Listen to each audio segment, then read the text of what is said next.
Hello again.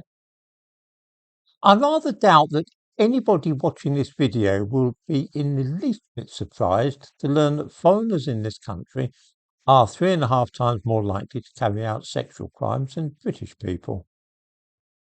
This is something which many of us have known for years, but has been thought indelicate to speak of out loud. In the description to this video, I give a link to a news item which carries details of these statistics.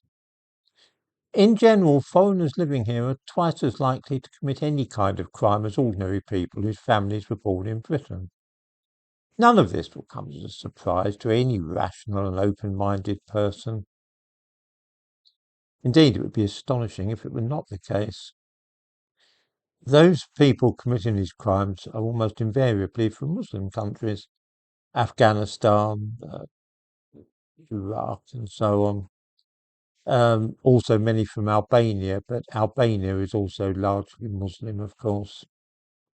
Those born in Muslim countries or Arab nations are bound to have a rather different perspective on women than people who have been brought up in this country. Much the same has been seen in European countries like Sweden and Germany.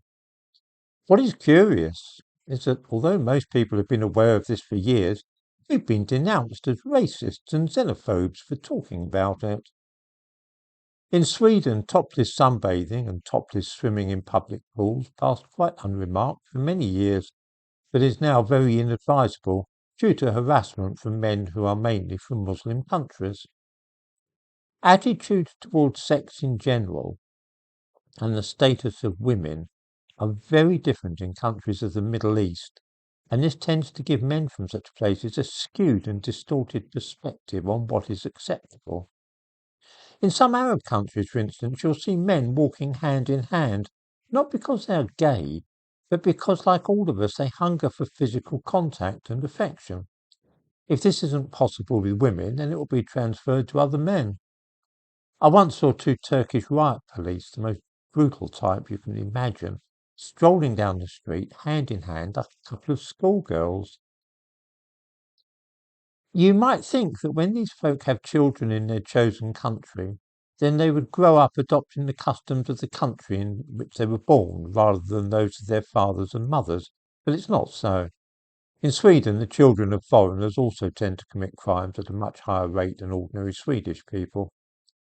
Perhaps this is because their traditional way of life, moral code and attitudes are preserved and encouraged by the immigrant communities in which they live.